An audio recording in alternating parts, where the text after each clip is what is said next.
even watch back, giving players all the props or put them on blast. We don't give no hot takes, only talk facts. We're giving all our devotion, riding high on this wave of emotion, going all out, yeah, cause this is our time. No, ain't no stopping us till we reach the finish line. All in, we came here to win. We're gonna give everything. S-I-C-K on the run. S-I-C-K, sick, sick. On fire, we're ready to fight. We'll bring the house down tonight. S-I-C-K on the run. S-I-C-K, sick, sick. Play it on the car ride, play it when you lounge. X and O, you know that we can hold it down. Shout out to my man Sammy, got it off the ground. And to all the listeners tuned in right now, got debates, analysis, and speculation. This is sports talk for the new generation. You know where to find us, got a reputation. Sick Podcast, your #1 sports destination. Giving all our devotion, riding high on this wave of emotion, going all out, yeah, cause this is our time. No, ain't no stopping us till we reach the finish line. All in, we came here to win. We're gonna give everything. S-I-C-K on the run. S-I-C-K, sick, sick. On fire, we're ready to fight. We'll bring the house down tonight. S-I-C-K on the run. S-I-C-K, sick, sick. S-I-C-K, it's the sickest podcast. Tune in for the audio, or you can even watch back, giving players all the props or put them on blast. We don't give no hot takes, only talk back. S-I-C-K, S-I-C-K, S-I-C-K, S-I-C-K, S-I-C-K, S-I-C-K, S-I-C-K. All in, we came here to win. We're gonna give everything. S-I-C-K on the run. S-I-C-K, sick, sick. S-I-C-K, it's the sickest podcast. Tune in for the audio, or you can even watch back, giving players all the props or put them on blast. We don't give no hot takes, only talk facts. We're giving all our devotion, riding high on this wave of emotion, going all out, yeah, cause this is our time. No, ain't no stopping us till we reach the finish line. All in, we came here to win. We're gonna give everything. S-I-C-K on the run. S-I-C-K, sick, sick. On fire, we're ready to fight. We'll bring the house down tonight. S-I-C-K on the run. S-I-C-K, sick, sick. Play it on the car ride, play it when you lounge. X and O, you know that we can hold it down. Shout out to my man Sammy, got it off the ground. And to all the listeners tuned in right now, got debates, analysis, and speculation. This is sports talk for the new generation. You know where to find us, got a reputation. Sick Podcast, your #1 sports destination. Giving all our devotion, riding high on this wave of emotion, going all out, yeah, cause this is our time. No, ain't no stopping us till we reach the finish line. All in, we came here to win. We're gonna give everything. S-I-C-K on the run. S-I-C-K, sick, sick. On fire, we're ready to fight. We'll bring the house down tonight. S-I-C-K on the run. S-I-C-K, sick, sick. S-I-C-K, it's the sickest podcast. Tune in for the audio, or you can even watch back, giving players all the props or put them on blast. We don't give no hot takes, only talk back. S-I-C-K, S-I-C-K, S-I-C-K, S-I-C-K, S-I-C-K, S-I-C-K. Turn up your volume. Because you're about to listen to The Sick Podcast. The Eye Test with Pierre, McGuire, and Jimmy Murphy. The Stanley Cup winning Colorado Avalanche. And after 22 years, Raymond Mark The sickest NHL podcast. Brought to you by TCS Customs and Logistics. Moving pieces, delivering peace of mind. It's gonna be sick. And welcome to another edition of the Eye Test here in the Sick Podcast Network. He is Pierre McGuire and Jimmy Murphy, and this is On Campus Friday. Pierre, we are in a different setting, though, for On Campus Friday. You and I both up in Montreal right now as we record this. Unbelievable game last night. We'll get into that later because I want to bring on our guest right now, though. Former NHLer, former Boston University star, three-time Beanpot champion, and head coach at Rivers School, Freddy Meyer, joining us right now here on the Eye Test. Hey, Thanks Freddy. for having me, guys. Welcome to have you. You know, it's Great. amazing, Jimmy. It's such a good week for Coach Meyer. I watched his team beat Belmont Hill on Saturday afternoon. I saw him at the Beanpot on Monday night, and I'm saying, this guy's living in Schaefer City right now. It doesn't get any better than that. Coach, congratulations to your team at Rivers. Congratulations to the BU Terriers. I know you're very proud of both. Yes, thank you. It was a good week. It was a good week being a Terrier and a good week being a Red Wing. And both seasons have a ways to go to accomplish all the goals, but we're all sitting in a good spot.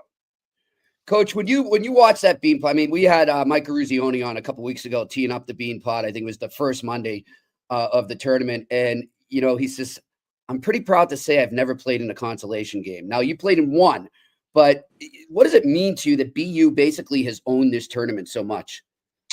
It's pretty impressive. I don't know what they used to post. I feel like the rankings all the time, especially in the Jack Parker days when I feel like it was 25 and 27 years or something ridiculous. I don't know where it's currently sitting in 2025, but it's been pretty impressive, the run that BU has had. And but on the flip side, for me, it's obviously impressive and great for the tournament that BC is so strong in the last 15 to 20 years, and Northeastern has made a strong push too in that same period of time, and makes it a great event. I know for me to go watch, but also my kids and the other local hockey families that get to kind of take in an event that's probably underrated nationally, I would say, but highly rated locally, and a big part of growing up in Boston is having that opportunity to watch the four schools play. And I think more importantly, just the college game and the intensity and the fans and the bands and the crowds and the loyalty from alumnus and all the stuff that kind of compiles into it. So it's always a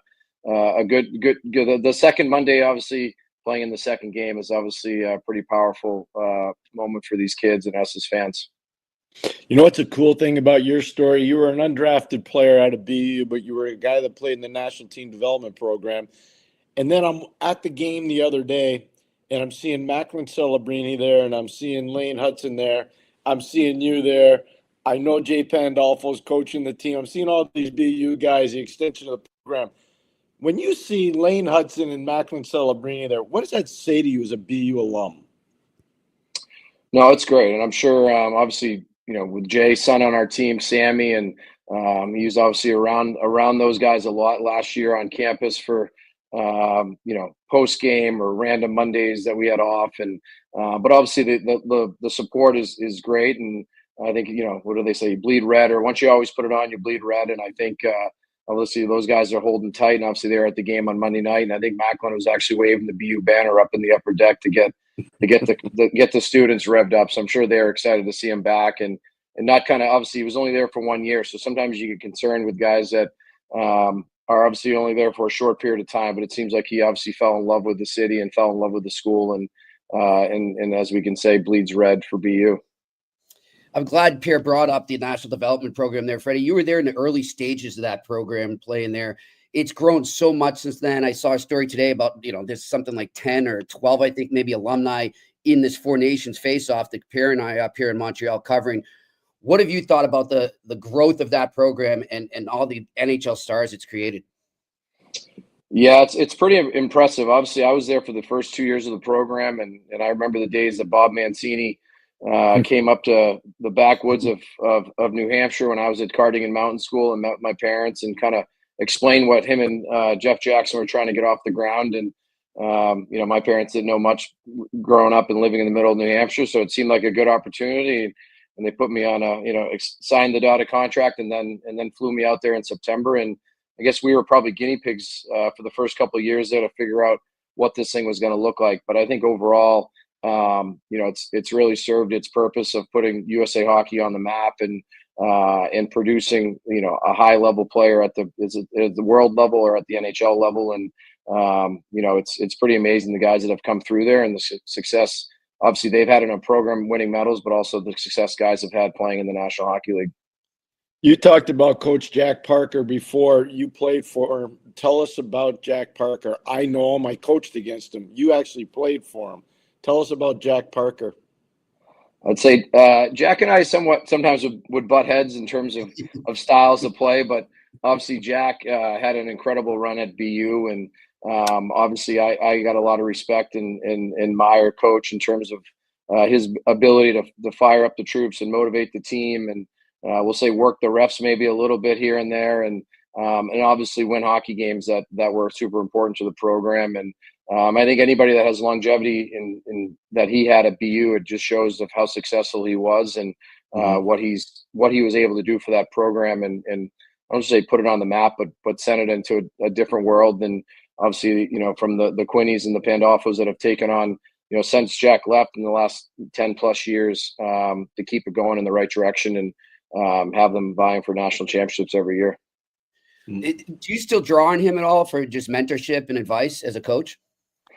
I think for me, when I got into coaching, it kind of sat back and thought about everybody I've kind of had in my journey from, like I said, Ken Hitchcock. I was Ken Hitchcock in Philly and Jeff Jackson at the Nash program, and Terry Murray in Atlanta, and Wayne Gretzky for a cold cup of coffee when I was in Phoenix for a few weeks. And I think all those guys I've had over the course of my time, and I like to I feel like I've kind of sat back and taken a little some nickels and dimes from all of them to try to get to $1. And for me, they all have their unique way of coaching and motivating and communicating. And I feel like I've tried to make the best of all of them and to create my own version and, find the balance of building relationships and teaching structure, and also, giving kids hugs and you hope you need guys that want to play for you. You need guys that want to compete for you. And that's always been my mission is trying to create that environment where you get the most out of guys and they get the most out of themselves.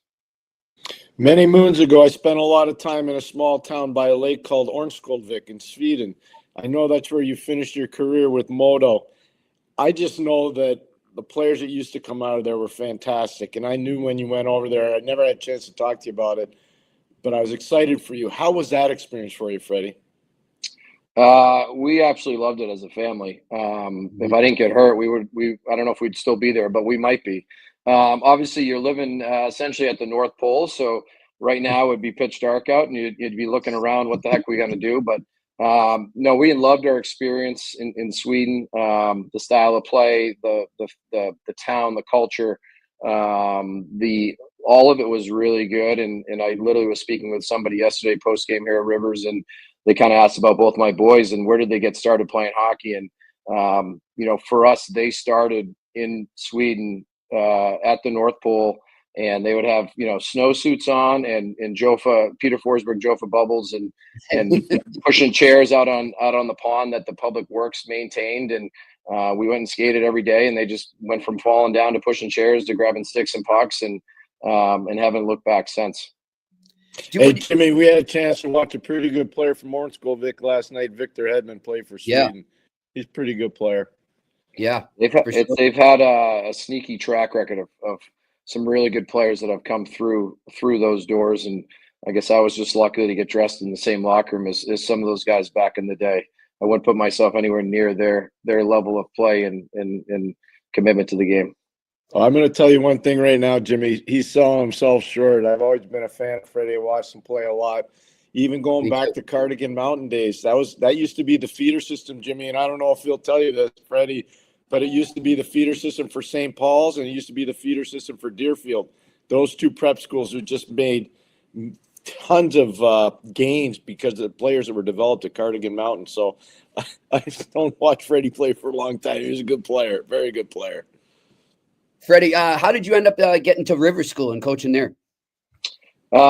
I was working locally. Obviously, we live in Greater Boston. I was coaching a Tier 3 junior team in the Eastern Hockey League over at Bedford with the Fuscos and the East Coast Wizards. And obviously, I really enjoyed my time there, and it was going well. And then through the grapevine, it kind of seemed that Coach McEachern was potentially leaving Rivers, and they were looking to hire a new head coach. And obviously, as Pierre said, I played junior boarding school, prep school hockey back in the day, but wasn't following it that closely at the time. And the opportunity presented itself. And once I got on campus here and had a chance to meet the people and kind of see what was going on here, and obviously, the big thing for me, I guess, with a lot of my philosophy and going through this as a dad is put my kids in really good spots. And, I think I worked 2 years in the American League and then pivoted to be local and sleep in my own bed every night.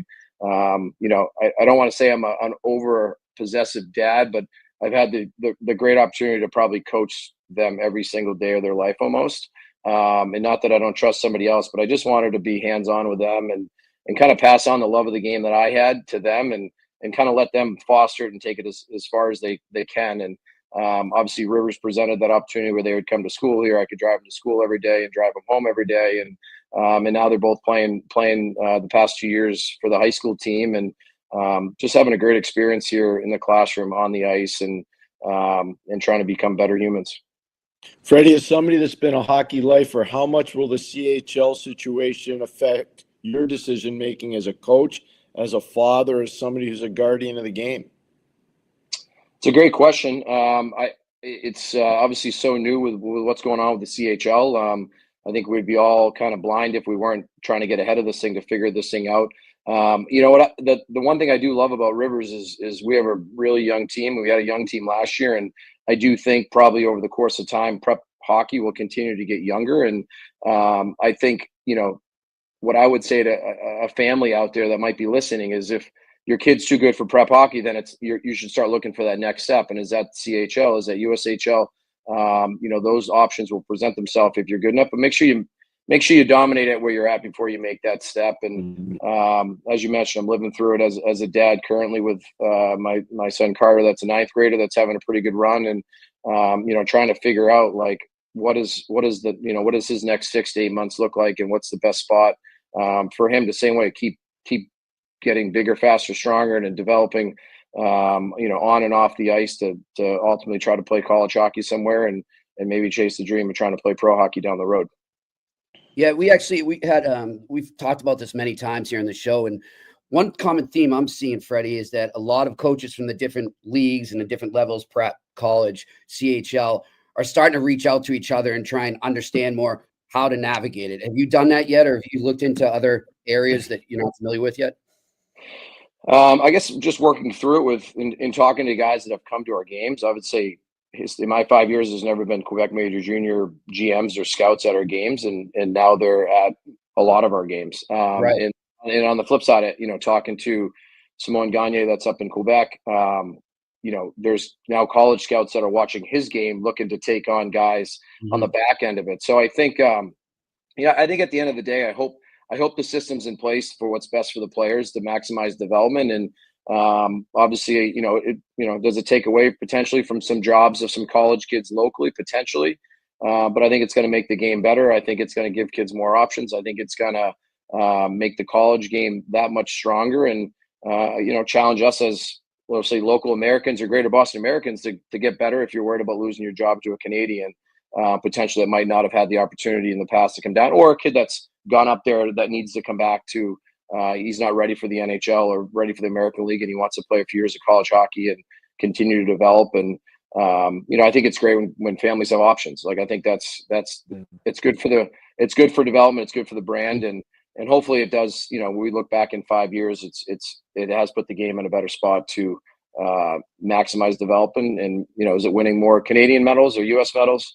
Either way, it's good for the game. When I was at your game last Saturday, I saw Jay Pandolfo standing in the corner watching his son Sammy play. Does he ever pick up the phone and call you and have a few tips for you, or just let you go? No, I see Jay and I coach together youth hockey with the boys coming up through the Boston Junior Eagles. So Jay and I played with his brother Mike at BU, and Jay's a little bit older than I am, but we've become pretty good friends over the years, just coaching together and tossing ideas off each other. But no, Jay is a very good human, and stays in his lane and lets the coach do his job. And obviously, there's moments that I might pick him up to ask him, hey, how do I break how do I break this, 1-3-1 neutral zone forecheck we're playing against or something like that, because he's a wealth of knowledge. But no, he's I don't say he's standoffish as a dad. I think, he's passionate, and I think it's been fun for him to watch behind the glass his son Sammy develop and turn into a really good hockey player. Good stuff. Well, Freddie, we appreciate you taking the time today. Love to have one again. I appreciate it. Well, thanks for having me on, and I'm always here if you want to chat again. Freddie, this has been great. Thank you so much. What a good week for you, for your program, for BU, and for your family. That's awesome. Thank you.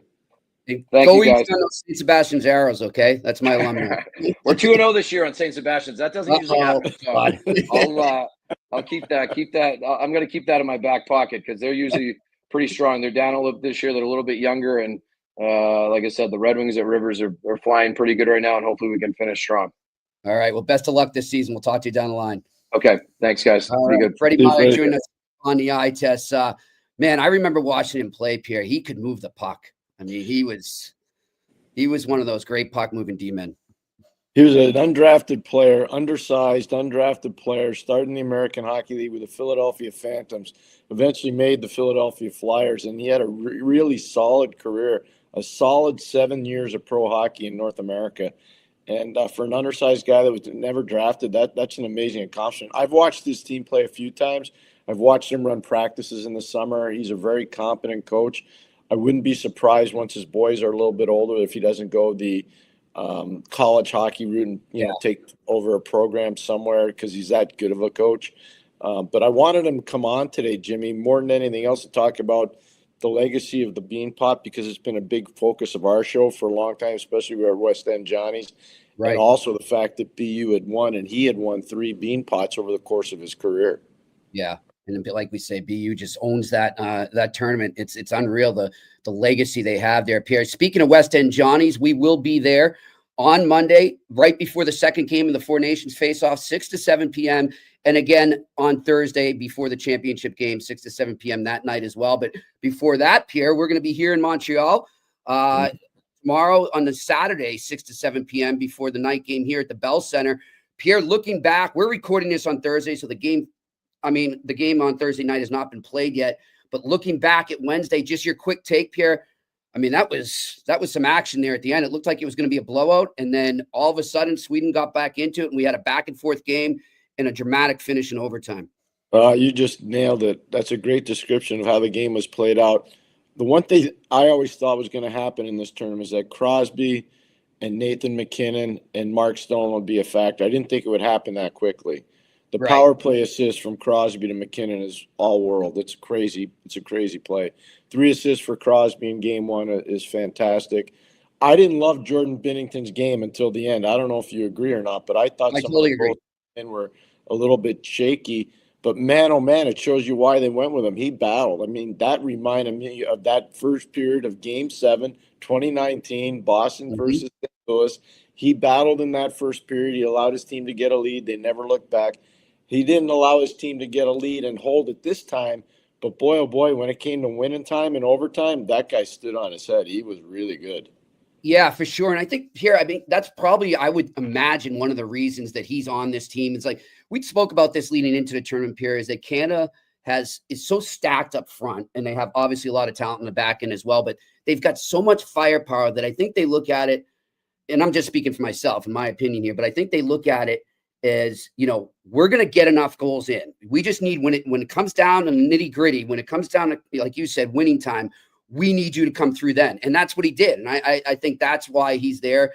Obviously, you talked about his history and his track record in 2019, what he did for the Blues there. They know that when it's clutch, he can deliver. And that's what he did. So I'm really looking forward to the rest of the games here. One of the things that comes out of that game 1, though, Shea Theodore's injury.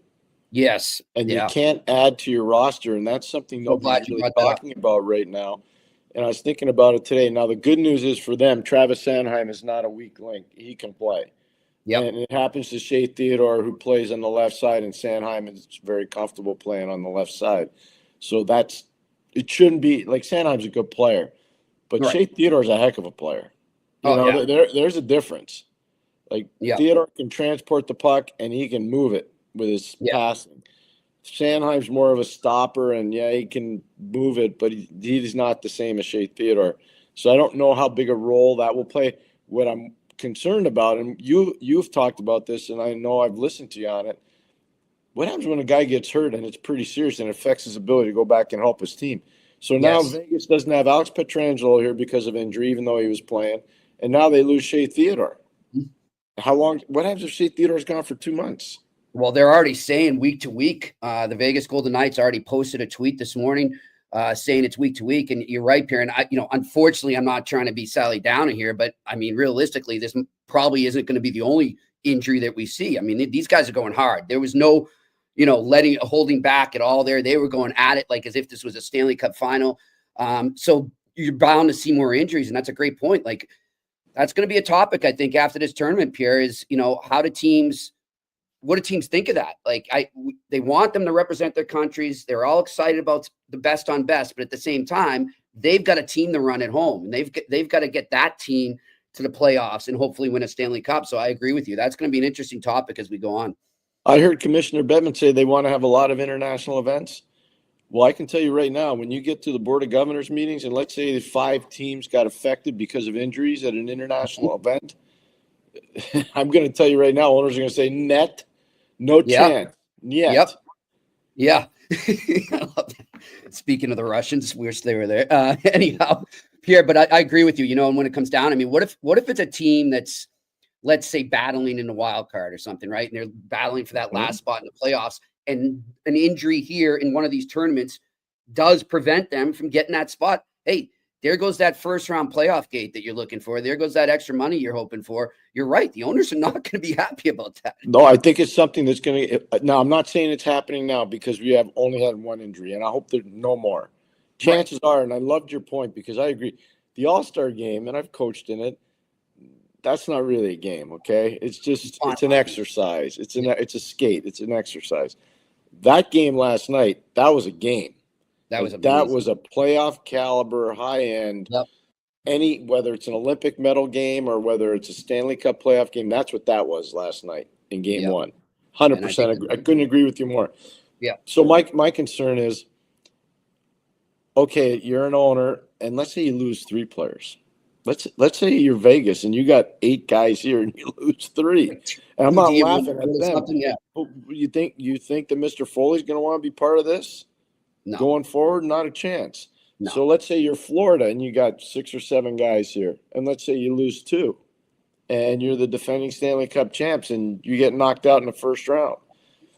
Jimmy, I told you the story. I talked to an NHL GM last year right after his team got eliminated, and I said to him, "Man, your guys played hard. You should be really proud." He says, "I am. I'm really proud." He goes, "My owner's not going to be happy with me." I go, "Why is that?" He goes, "We got to get to the second round to break even.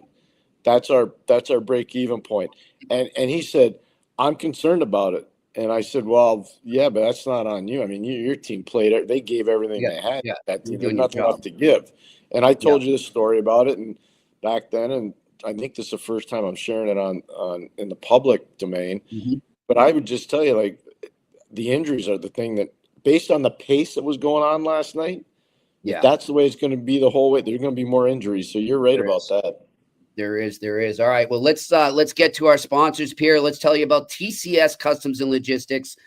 You want to unlock the full potential of your shipping operation with TCS Customs and Logistics. From around the corner to around the world, flatbeds to air freight, customs clearance to drawback consulting.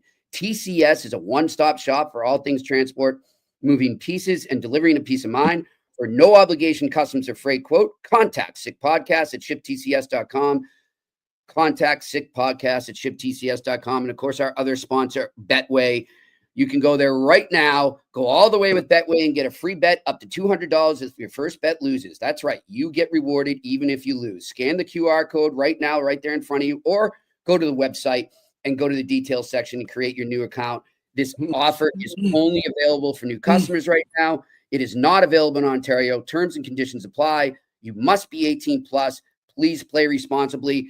No sick pick of the day today, Pierre, because it's an off day in the Four Nations face-off.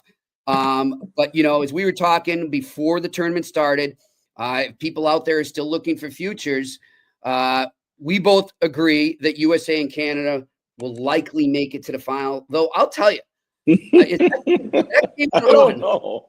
I don't know, man. I mean, I'm telling you, if we see more of these games like that, where it's just back and forth in the late stages of the game, it's anyone's game. And I agree with you. You made a good point when we were at McLean's Public House the other day, 1420 Peel Street, where we'll be again. Or you'll be talking to me via StreamYard here and YouTube on Saturday night. You know, you said, you look at it, I mean, with the exception of Finland, who's just so hampered by injuries right now, it still could be a toss-up in 3 teams. Everyone's just focused on USA and Canada, but don't sleep on Sweden, as they proved late in that game. I thought they were good. I thought after I didn't like them in the first period. I thought the theater was just a little too high for them at that point, and then they started to amp it up, and it became real good for them. How about Montreal? Celebration of hockey? They're amazing fans. The next time you hear somebody say, "Oh yeah, Montreal fans are overrated," they should forget it. No, they don't know what they're talking about. Montreal fans are phenomenal. Number one. Number two, the building looked really good. So I don't know who was involved with that, whether it was the league, whether it was the Canadians PR people, whether it was other people from the NHL, Pierre, whomever. But whomever was in charge of making the building look good, it looked really good. The way they did everything, especially with Mario and Mike Richter and Daniel Alfredson and Teemu Selanne, that was a really good touch. Nobody does it. And Jimmy, I was in touch with Mario before. And he made a significant effort to get there.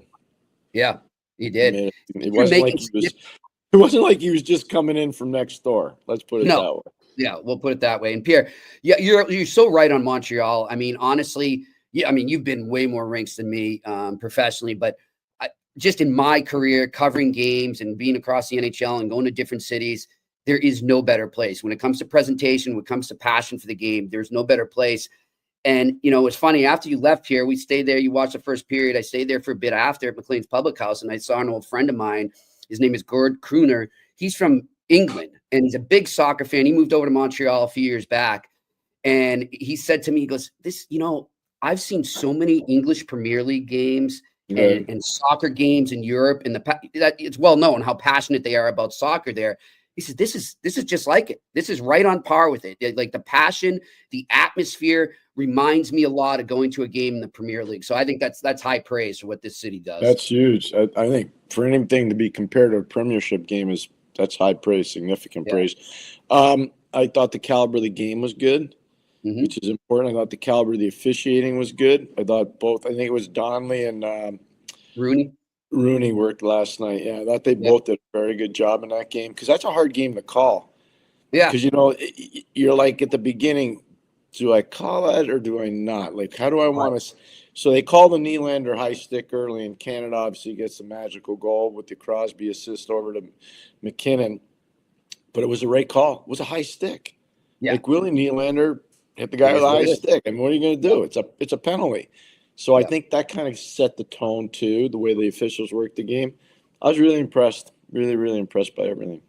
Switching gears, Pierre, just back to college, since this is an on-campus Friday. Any games that you're going to be focused on this weekend?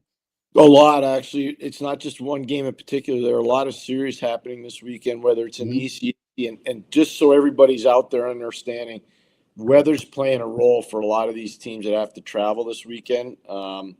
And I hope everybody stays safe, obviously. Yeah. But for some of these teams, Jimmy, they may not get there. A game, they were supposed to, some of these teams leave on Thursday. They might not get there till Friday afternoon. I mean, there's some tough travel out there. There really is. So that's something to pay attention to. But I'll be watching hockey this weekend really close, because there are a lot of pretty significant series that can affect the standings. Yeah, and the pairwise is just really getting tight there as teams try to establish their position and lock up a bit. And by the way, on the weather there too, we want to say, last I checked, he was still in the bus trying to get to Lake Placid, and that's Dartmouth head coach Reed Cashman, who was originally going to join us. So hoping that they get there safe and they have a successful weekend. But yeah, it's definitely going to play a role, Pierre. And it's a good point by that. Like, sometimes fans don't understand. Team gets in there late. Their whole routine is screwed up because of the weather, and it can affect you when you get to the game. Well, Reed did a good thing, I think. He was taking his team to Lake Placid, because that's where the ECAC championship is. I have the privilege of broadcasting that, and I'll be up in Lake Placid to do the men's tournament. the Frozen Four there, and I do the women's, which is on campus. And this year, it sure looks like it's going to be at Cornell. So we'll see how that plays out. But, I think the biggest thing, Jimmy, is that Reed had the right idea. Mm-hmm. And now I think, if they go from Lake Placid to Canton, New York, or Potsdam, New York, trust me, there are no highways. I used to do it a lot. Used to recruit at Northwood a lot. And when it's snowing like it is right now, and I check the weather, because all you need to do if you're a weather person, go look at Watertown, New York, and look at which way the wind is blowing. And if the wind's blowing east from west to east and it's big snow in Watertown, all that whole area is going to get pummeled. Yeah. And then it becomes hard for everybody. It's hard travel for Harvard. It's hard travel for Dartmouth because they're the ones that have to go up there this weekend. I hear you. Well, we are here in Montreal, and we're getting pummeled as we record this, Pierre. So I'm going to get my sled ready and get up with the dogs and everything, and I'll see you over at McLean's Public House later today. I can tell you this, though. I'm going to walk down from my mother's down to McLean's, which I did yet. By the way, yesterday was frigid cold walking down there. Oh my gosh! Yeah, it was really cold. It's about a 20-minute walk, and I can tell you it was all a 20 minutes. You can feel it. I felt it. But here's the thing. When I was a kid growing up here in Montreal, you can go online and Google it. There was probably the largest, they called it the storm of the century. I don't think we had school for 3 or 4 days, maybe 5. I don't know. It was a long time. And the Canadians, they made their players come to practice. Oh, wow. And the guys were driving skidoos or cross-country skiing to practice at the old Forum. I'm not kidding you. They were. You can go online and look it up. It's a pretty amazing thing that they did. Yeah, and it just showed you the professionalism of those Montreal Canadiens teams was so high. It was just amazing. It really was. Dedication to the game. Dedication to the game. Well, appreciate it. Want to thank our folks in the studio for the Sick Podcast Network. Thank all the listeners and viewers. And Pierre, this will be our last time this week to thank all the guests that we've had and also the people that showed up at McLean's Public House and West End Johnny's. We really appreciate it. I mean, McLean's Public House was jammed, Pierre. For standing room only, the whole place. Yep. And by the way, Stu's done an amazing job with that property. He has. Whether you come to Montreal as a hockey fan or you come as a soccer fan or you come as just a pedestrian that wants to see downtown, stop in there. The food is good. The room is beautiful. Yeah. Like, that's a magnificent bar. It really is. Yeah, they did great. And the wait staff is amazing. It reminds me a lot of West End Johnny's. Very similar. Very, very similar. Without the same memorabilia. Nobody's beating West End Johnny's memorabilia. Nobody is. Not at all. I say that with no disrespect. Nobody's beating Johnny Caron's memorabilia. That is a museum, so to speak, there at West End Johnny's. But yeah, if you get to Montreal, definitely check out McLean's Public House. And if you're looking for something on the menu that's good, I had the tacos with pulled pork. Amazing, delicious. A great menu there. You enjoyed those wings, Pierre. I did. They didn't. I was eating the bones. They did not stand a chance, but that's a good sign. There we go. Well, listen, I look forward to seeing you later today. And for everyone else there, stay safe in the weather. I know it's going to be hectic all weekend, so stay safe out there. And we will talk to you next week here in the Eye Test on the Sick Podcast Network. And that's a wrap. Hope you don't miss us too much until next time. Follow the Eye Test with Pierre McGuire and Jimmy Murphy on YouTube, Facebook, Google Play, and Apple Podcasts.